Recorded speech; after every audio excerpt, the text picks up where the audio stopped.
नमस्कार दोस्तों, आप सभी का स्वागत है मेरे चैनल पर। यह वीडियो खासतौर पर उन लोगों के लिए है जिनके पास स्टॉक्स का फंडामेंटल एनालिसिस करने का समय नहीं है। सच कहूं तो मेरे पास भी इतना समय नहीं होता कि मैं हर स्टॉक की बैलेंस शीट, कैश फ्लो या मैनेजमेंट डिटेल में जाकर एनालिसिस कर सकूं। इसलिए वीडियो शुरू करने से पहले एक बहुत जरूरी बात समझ लीजिए। यह वीडियो किसी भी प्रकार की स्टॉक रिकमेंडेशन नहीं है।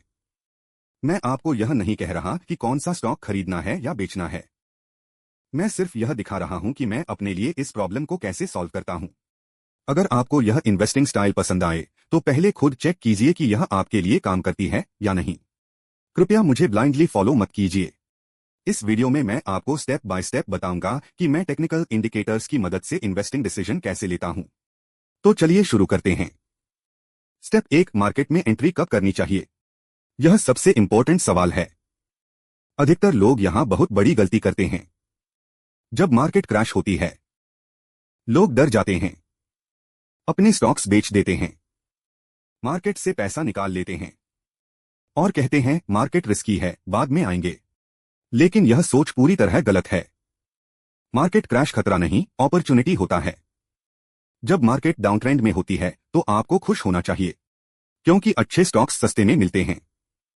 मेरा सिंपल रूल है, जब निफ्टी क्रैश में हो या डाउनसाइड में हो, तब मार्केट में पैसा लगाने के लिए रेडी रहना चाहिए। एक साथ नहीं, धीरे धीरे और डिसिप्लिन के साथ।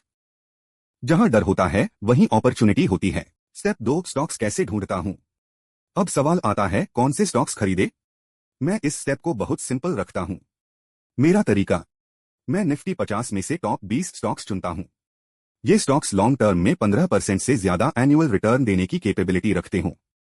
फिर मैं हिस्टोरिक रिटर्न्स के हिसाब से मनी एलोकेट करता हूं। एक एग्जाम्पल से समझते हैं। मान लीजिए स्टॉक ए ने 100% रिटर्न दिया, स्टॉक बी ने 40% रिटर्न दिया, स्टॉक सी ने 18% रिटर्न दिया। तो एलोकेशन कुछ ऐसा हो सकता है, stock A 50%, stock B 30%, stock C 20%। यह सिर्फ एग्जाम्पल है, रिकमेंडेशन नहीं। जब हमने टॉप 20 स्टॉक्स चुन लिए, अब सवाल है किस पर्टिकुलर स्टॉक में एंट्री कब लें। यहीं से टेक्निकल इंडिकेटर्स काम आते हैं। स्टेप 3, मैं कौन से इंडिकेटर्स यूज करता हूं? अब मैं आपको अपना एग्जैक्ट इंडिकेटर सेटअप बता रहा हूं। Indicator 1, 3 EMA, triple exponential moving average. यह इंडिकेटर एक साथ 3 EMA दिखाता है। स्टेप्स, ट्रेडिंग व्यू वेबसाइट खोलिए, निफ्टी 50 का चार्ट ओपन कीजिए, इंडिकेटर सेक्शन में जाकर 3 EMA सर्च कीजिए, इंडिकेटर चुनिए 3 इमा बाय हंगैन हुयन 1193।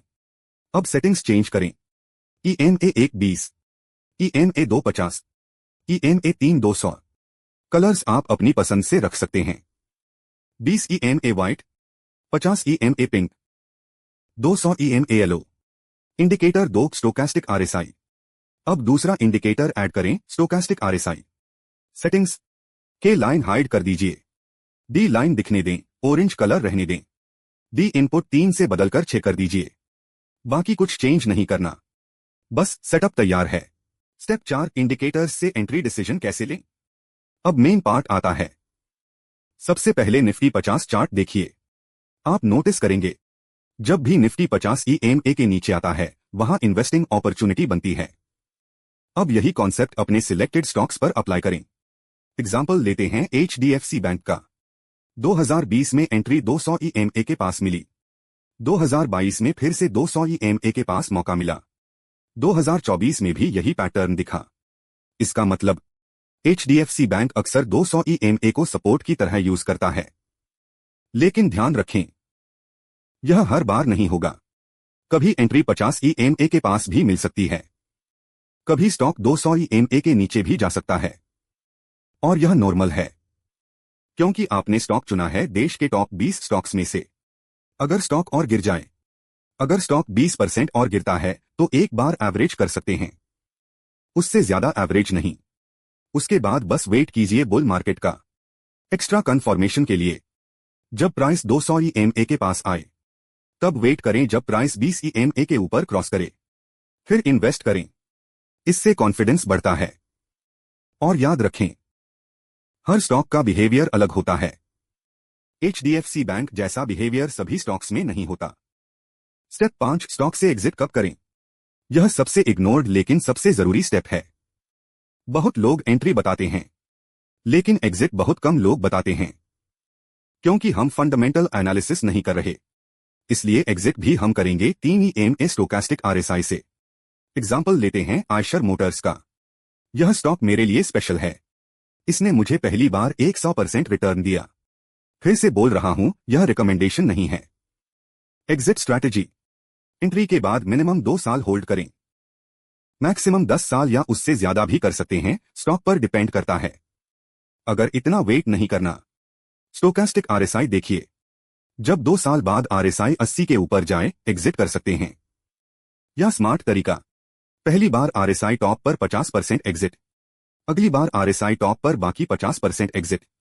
इससे लॉन्ग रैली मिस नहीं होती, प्रॉफिट भी सुरक्षित रहता है। तो दोस्तों, वीडियो को एंड तक देखने के लिए आपका बहुत बहुत धन्यवाद। मुझे उम्मीद है कि आपको मेरा technical indicator based investing setup पसंद आया होगा। एक बार फिर याद दिला दूं, ब्लाइंडली यूज मत कीजिए। हिस्टोरिकल डेटा जरूर चेक कीजिए। पहले खुद टेस्ट कीजिए, फिर रियल मनी लगाइए। अगर वीडियो हेल्पफुल लगी हो तो लाइक, शेयर और सब्सक्राइब जरूर कीजिए। मिलते हैं अगली वीडियो में। Happy investing.